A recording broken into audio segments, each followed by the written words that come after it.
Travel with me. Hey fellow humans, Mina and Zoran here, although she won't be here for much longer because she don't want to be here. Go be cute, Puddle. Okay, she's gonna go back on the bed. Or not. Anywho, I hope y'all enjoyed last week's video on my best books of 2022, and this week, guess what we're doing? Best books of 2022 that I've read. I read a lot of them this year, some of them great, some of them not so great, but I'm sharing my favorites, and not including all the gay ones, because I read a lot of those, and we're going to save those for Pride Month. I did do a video on the ones that I've read. I'll link that up here or wherever it's going to be, but you can check that out if you wanna. And I did do videos on my TBR, but they're no longer TBR. I read them all, but we're gonna include those in next year's Pride, because I figured it's just easier to include them all in their own little month, because I read like over 100 books this year, and there's just so many that I had to split this video into, because otherwise my computer's gonna hate me, and I will hate me for trying to edit long videos, so I'm gonna try to make them not super long, but yeah, anyway, let's get into it. This video is also gonna be sort of themed. It's gonna be the darker thriller horror kind, you know, fun stuff. What better way to get into the Christmas spirit than murder? I probably should have did these books first instead of, the more happier ones, even though some of them were dark in the last video, but I probably should have did these ones first and save the slightly happier books for the next one. But here we are. I could probably, use this video first and just edit the other 1 second, but I don't remember what I said, and I might have said something different. Anyway, we're just gonna keep it as it is. It's fine, they're still books. We love books, because if you're a writer, you obviously love books. What's the point of writing books if, you don't even read the damn things? And I think it's established in this very video that I love books. And you can see some of my bookshelves here. I don't know what you're exactly seeing in the shot. But anyway, these are bookshelf here. There's a giant one right here, which I think you can only see yay much. But just know that this is filled. And this was empty when I got this bookshelf this February, by the way. It's almost full now, but at the end of the year. So I don't know what I'm going to do next year, when I probably have the same amount of books, but not same amount of space. We'll see. I guess I might have to get rid of some, and we're just going to do what we're doing with my manga shelf, and just kind of pile them all up. This is literally a shit ton of Gantz and DragonBall Super. I don't know if you even see this in frame. I think you should. But yeah, this is a shit ton of manga. And it's not just we got the English Dragon Ball Super, we got the Japanese Dragon Ball Super, we got the Korean Dragon Ball Super. It's all the same book. Oh, this one is a different series, but this is, yeah, I got 3 volumes of the exact same Dragon Ball for learning purposes. Anywho, let's get into part 2 of my best reads of 2022. Let's get into it. We're gonna get this really good read, but really gruesome read out of the way first, and that is The Clown Hunt by Judith Sonnet. She has a warning on the cover that this book contains extreme blood and gore, and let me tell you, boy, that warning was needed, because wow, that was one hell of a... This can be read in a day, but hot damn, when she says there's extreme blood and gore, it makes Saw look like the later installments of Saw look like, just getting a little tiny boo-boo from a cat scratch or something, because this was extreme. I actually have 3 of her books, but the other 2 were just okay. This was the first one I've read, and they just didn't live up to this one. It's obviously not written to be the best prose ever. There's some, it's obviously self-published, but there's some couple formatting errors. There's pictures in here. I don't know if I can find it again. Yay, pictures. There's some just not the greatest writing, but the story is compelling, albeit really, really dark and messed up. Like, do not read if you're not even remotely a fan of the goriest of gore. Well, I am, and even this was a little much for me. But if you're not into some young children getting injured and things that rhyme with snaked and you know, stuff of that nature, maybe want to skip this one. But yeah, essentially, remember back in like 2016, because it's kind of based off a real thing. This one actually has a local commentary, and I love that all the books have like gay characters, because she's actually trans, so we love that. A good representation. Anyway, in this one, remember, like, I think it was 2016, at least it says in the back of this book, a bunch of people were wearing clown outfits for, I don't know why, I can't remember, it's 2016, it was years ago, and they did this is real life, by the way, they, like, I don't know if they murdered people, or they're just walking around in scary clown outfits because they're good. Anyway, this one kind of takes that premise and just really goes out the window on it. And eventually this group, they're like, oh my god, if you're dressed as a clown, you're bad, so I'll just say they murdered them, and we'll leave it at that.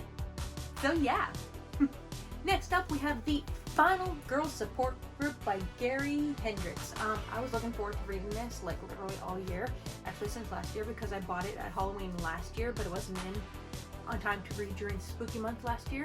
So during Spooky Month this year, I was like, oh yeah, we're getting to read it. Sorry if the camera angle is slightly different. I'm unsure if it is.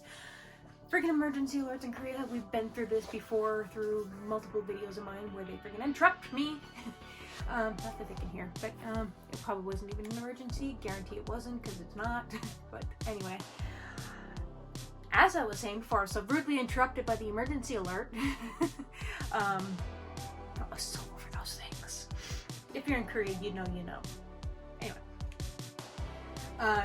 this slightly didn't live up to my expectations because I just overhyped it just based on the title alone, because I love horror movies, and I'm all into, like, if you don't know what a Final Girl is, essentially there's, I don't know, you got like Jason, Friday the 13th, and he goes and like shanks everyone, and then there's one girl left, and she ends up killing the killer usually, although in the next series of the movies, the killer is somehow magically alive and he kills the final girl. That's usually kind of how it works. But anyway, in this book, all of the main characters, well, there's one main character, all of the characters are final girls from their own real life things, although a lot of the plots are scarily similar to my favorite horror movies, and I read them, I'm like, oh, that one's Nightmare on Elm Street, that one is Halloween, that one's Friday the 13th, and it's fun, like, picking them up. But anyway, so they start dying. Someone's picking up the final girls, and the main character's like, hell nah, survival instinct intact. So yeah, it's just like this cool thing. There's support group for them, and they just start dying. And anyway, yeah, badassery has happened. That was a poor English sentence, but I still recommend it. It wasn't as good as I thought it was going to be, but I still really enjoyed it, which is why it's on the list. Next up, we're getting less and less gruesome, by the way, although with the next few books maybe we won't. But anyway, point is, we got Wrong Place, Wrong Time by Gillian McAllister. I actually picked this up when I was in Canada during my summer vacation this year. I saw it when I was out at a drugstore, and I was like, oh, hello, you look interesting. And what do you know? It was. It's not exactly horror, but I think it's like a thriller, but it's told in first person. Sorry, it's told in present tense third person, which I rarely ever see, and I thought that was really cool. But essentially, how do you stop a murder after it's already happened? The main character, she witnesses her son shank someone, and then like, oh my god, and obviously like and then she goes to bed and she wakes up and it never happened.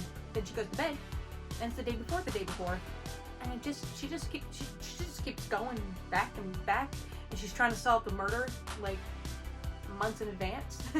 And she keeps learning new shit in the past that will help her in the future.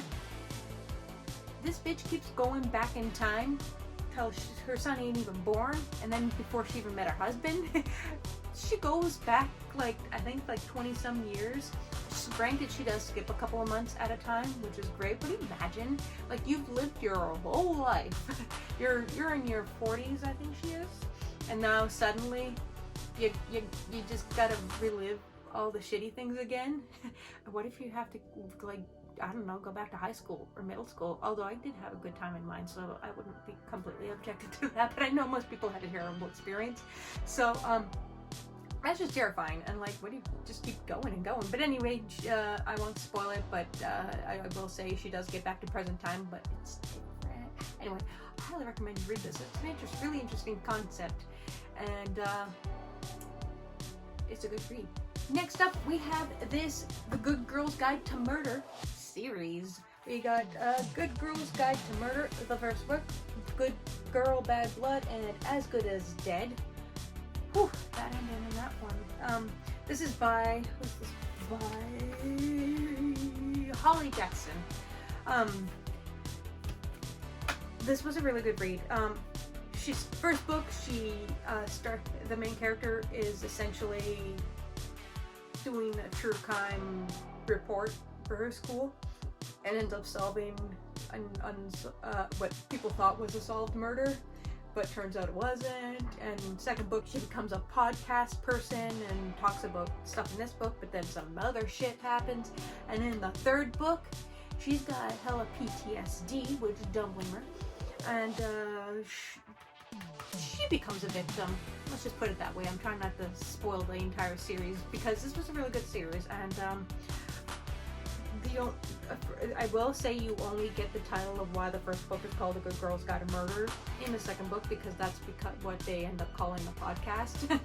But I don't know why they would have called that the first book, because it only comes into play in the second book. But whatever, you know, it's a catchy title. That's what made me check into this series in the first place. But yeah, she essentially, it's like crime books, because she's essentially solving police shit that they couldn't solve, and it's just really well done. It varies between first person when she's like writing her logs or like doing interviews, to third person where the actual story takes place. So it's just a really interesting storytelling way, and shit happens in the third book, man. I wasn't ready for it. So I recommend this series. It's really good. Second last book on the best books I've read this year is White Smoke by Tiffany D. Jackson. And this was actually really good. I think it's a horror. Yeah, well, it's a horror. It wasn't like really scary, but like even horror movies don't really scare me. But it was really well done. I will say I don't like the ending, because it just ended. I could have used at least an epilogue or like a chapter with a slight aftermath of everything that happened, but nope. Shit escalated and it just ends in like a paragraph. So not a fan of the ending, but the build up was really great. There was a twist. I'm not sure how I feel about the twist though, to be honest. But long story short, this girl, I'm assuming that's the main character because she's on the cover, I can't remember her. I think it was Mary Gold or Mary something. I don't remember, to be honest, because I've read like a shit ton of books. I'm trying to read they just say Mary. Yeah, Mary Gold. I don't know why I didn't look at the jacket, but anyway, she and her family move from a big city. They move to a new place where like everything's paid for, because their mom is doing some sort of work for some sort of program thingy, and so they get to move there, but shit ain't normal. Like, you know, ghosty things keep happening, and yeah, things happen, and then they escalate quickly, and I don't know. I think it's not like super heavy horror. So if you're like into some scary things, but you can't handle like the first book with Clown Hunt, this one would be for you. Like if you want like light horror, you know, like supernatural stuff. Although spoiler, it wasn't supernatural in the end, but the lead up made you believe it was supernatural. Not gonna lie. So it was really well written. I really enjoyed this one. If you're looking for a light spooky read, White Smoke. And finally, the last book on my best book that I've read in 2022 is The End of Men by Christina Sweeny-Baird. I think that's how you say her last name. Anyway, this book takes place in the year 2025. There is a mention of Corona in this book, but that's not what's the end of men. The end of men, essentially in this book, there is a disease that kills men. Like it's fatal. Obviously. But women, like me and Soren, we save. Unfortunately, they didn't dive into this issue, but I feel like trans women would unfortunately be excluded. But from the full-time thing, if you read the book, I guess you'll know why. But anyway, all men die. Well, not all of them. Some of them are immune, and some maybe just got hella lucky and not get infected. But it essentially wipes out half the planet, and like all the females are in charge. And there's a bunch of MCs. It's a bunch of people telling their accounts of, you know, what they were doing when this pandemic started, and then they'll lead up to, you know, the aftermath. I think 10 years passed at some point. At least 338 days as of this point. And 2032, yeah, anyway, it goes on for quite some long time. I don't know, it's a really interesting concept. It's set in a world where a virus stalks our male population. What would the world truly look like without men? That's what answers it. Sorry if you're a dude, but you die. Unless you're a lucky few. But anyway, this was a really interesting concept, and I think it's worth the read. It's not dark. I mean, there's some sad shit that happens, but it's not like, you know, again, Clown Hunt that we just mentioned earlier in this video. Also, we're gonna do one last book. I guess I lied. The last one wasn't best read of 2022. I'm gonna do a bonus, because this is just too pretty not to share. This is my collector's edition of Dragon Ball Z. I freaking love Dragon Ball. I even have a Dragon Ball themed tattoo. I got a shit ton of Dragon Ball figures. I watched all the anime, read all the manga, Dragon Ball Z, super. But yeah, this is my favorite scene in the whole thing, by the way. But it's super pretty. It comes with a poster and extra bonus content stuff. And we're just gonna, I don't know how well you've seen it, so I'm just gonna look at this gorgeous. It comes with like a picture going across.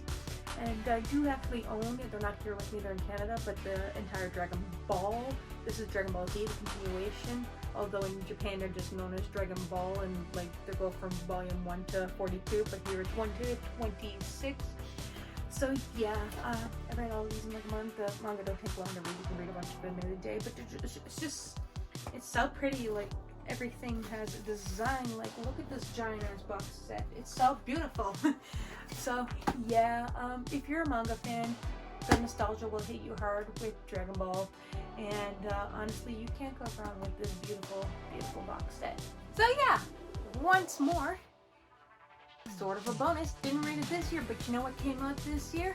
My debut LGBT plus novel, South. Look at this gorgeous cover. If you want to read this beautiful self-discovery, romance of love, and all that fun jazz in ebook, paperback, hardback, I got you covered in any store you can possibly want, and the links are in the description down below. And if you do pick up a copy, I'd appreciate it. If you leave a review on Amazon and on Goodreads, it helps an author out, and I just appreciate it in general, because sometimes people fall in love with people, not genders. So yeah, that's the complete version of the best books that I've read in 2022. Did you read any of these? It doesn't have to be this year, obviously. Books can be read in any year, as can be seen by, like, many of the books I mentioned in this one or the last one. Did you like any of them? Are you gonna read any of these books? Let me know in the comments down below. Let's have a book discussion. So, yeah. Hope y'all have a merry whatever it is you celebrate.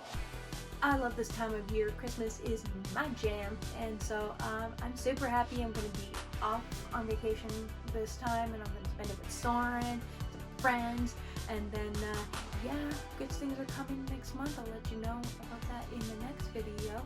But it will be another walk and talk, if not drive and talk, but it's probably going to be a walk and talk, unless the weather is shitty, but I doubt it. But anyway, yeah. So that's all I got to say for now. If you want to keep hearing more about South, be sure to follow me on all your favorite socials. Links below. Stay safe. Happy holidays. Take care. And bye. Get the ball? Or did you already lose it already, Soren? Is it under your banana? I think it's behind the banana. Ready? Ready? Too late on it. Oh my god, you're so incredibly cute! You see some